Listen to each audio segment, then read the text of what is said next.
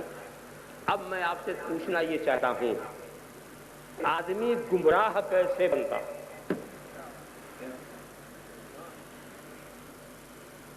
کیا عمل کی خرابی سے کوئی گمراہ بنتا ہے؟ کوئی نماز نہ پڑھے تو کیا گمراہ؟ روزہ نہ رکھے تو گمراہ؟ حج نہ کرے تو کیا گمراہ؟ نہیں، عمل کی خرابی سے انسان گنہگار بنتا ہے. عمل کی خرابی سے گنہگار بنتا ہے، گمراہ نہیں ہوتا. گمراہ ہوتا ہے عقیدے کی خرابی سے. گمراہ ہوتا ہے عقیدے کی خرابی سے. صلی اللہ علیہ وسلم صلاۃ و سلام نہیں کیا رسول اللہ. تو عمل کیسا بھی ہو، عمل اچھا بھی ہو سکتا ہے، برا بھی ہو سکتا ہے، مگر عمل اگر خراب ہے تو انسان کو گنہگار بنائے گا، گمراہ نہیں بنائے گا. اور عقیدہ اگر خراب ہے تو انسان گمراہ ہوتا ہے. تو حضور کہتے ہیں کلو بدعت ضلالہ، ہر بدعت گمراہی ہے. پتہ چلا یہاں اس بدعت کا ذکر ہے جو گمراہ بناتی ہے، یہاں اس بدعت کا ذکر ہے جو گمراہ بناتی ہے. اللہم صلی علی سیدنا مولانا محمد کما تحب و ترضی بان تصلی علیہ. اور سناؤ، اچھی طرح سے سن لو، عقیدے کی بدعت یہ گمراہ بناتی ہے. اب ترجمہ سن لو، کلو بدعت ضلالہ، ہر نیا عقیدہ گمراہی ہے، ہر نیا عقیدہ گمراہی ہے. اللہم صلی علی سیدنا مولانا محمد کما تحب و ترضی بان تصلی علیہ. اسی لیے ہم نے جس کو گمراہ کہا ہے، عمل کی بنیاد پہ نہیں کہا ہے، عقیدے کی بنیاد پر کہا ہے. عقیدے کی بنیاد پر ہم نے اسے گمراہ کہا جس نے رسول کے علم کو جانوروں کے علم کی طرح بتایا. ہم نے اسے گمراہ کہا جس نے رسول کو زمانے کے لحاظ سے آخری نبی نہیں مانا. ہم نے اسے گمراہ کہا جس نے رسول کے علم کو شیطان کے علم سے کم بتایا. ہم نے اسے گمراہ کہا جس نے رسول کو اپنا بڑا بھائی جیسا کہا. ہم نے اسے گمراہ کہا جس نے رسول کو اپنے جیسا بشر کیا. اس لیے کہ گمراہ عقیدے کی خرابی سے ہوتا ہے، عمل کی خرابی سے نہیں ہوتا. اللہم صلی علی سیدنا مولانا محمد وعلی سیدنا مولانا محمد کما تحب و ترضی بان تصلی علیہ.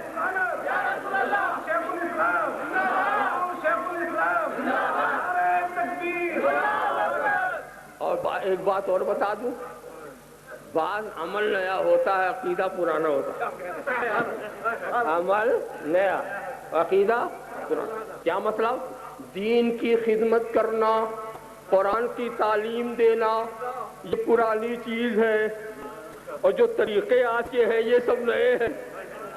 دین کی یہ مدرسہ بنایا، یہ شیخ الفقہ ہیں، یہ شیخ الادب ہیں، یہ شیخ الحدیث ہیں، یہ شیخ التفسیر ہے، یہ بخاری اور مسلم پڑھا رہے. ارے بخاری مسلم کا وجود ہی نہیں تھا، تم جو پڑھانے والے ہو. سرکار کے زمانے میں تو اس کا وجود ہی نہیں تھا.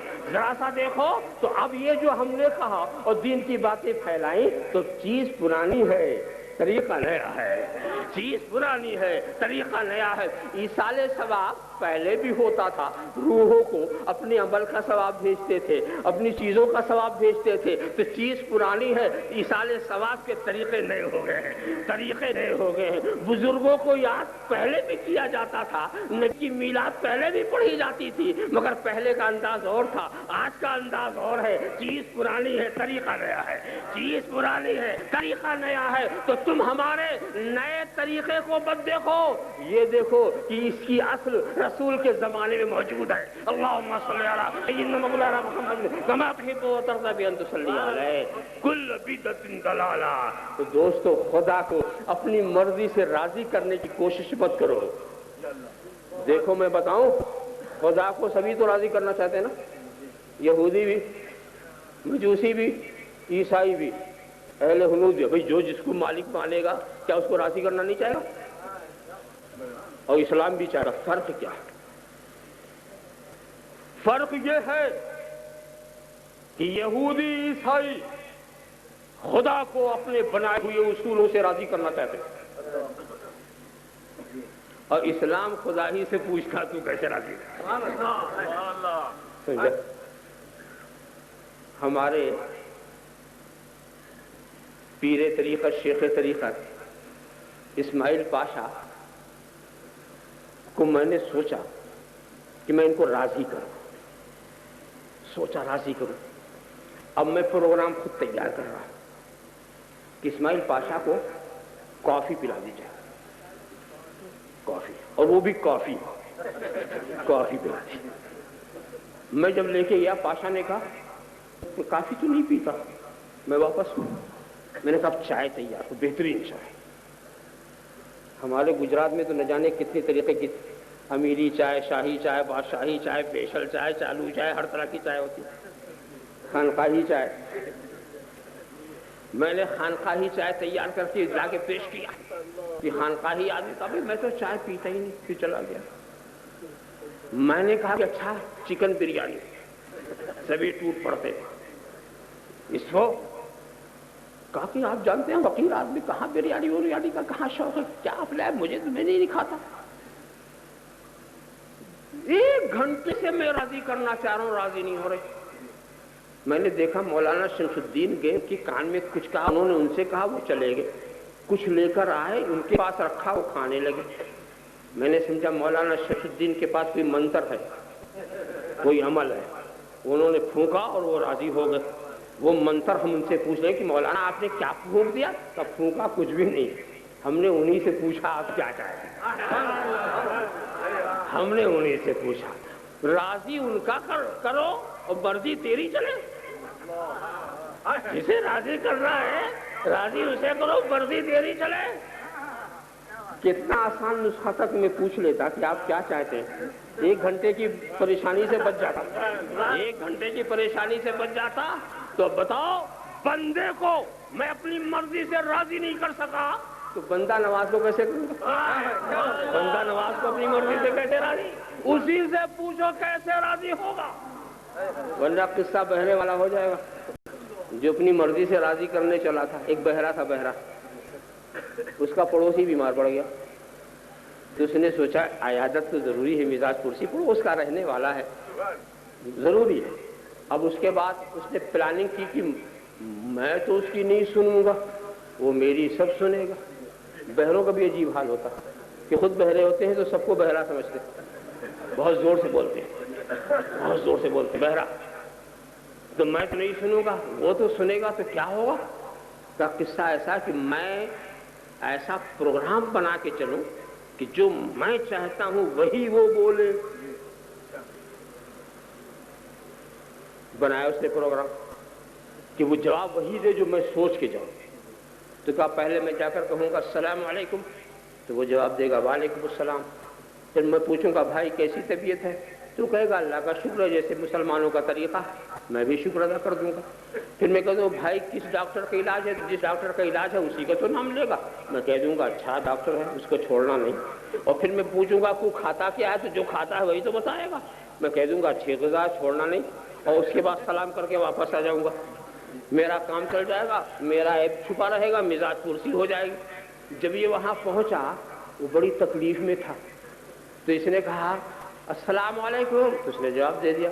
کہا بھائی طبیعت کیسی ہے؟ کہا دیکھ تو رہے ہو مر رہا ہوں۔ تو کہا الحمدللہ، یہ سمجھا کہ جواب میرے حساب سے آ رہا ہے، الحمدللہ۔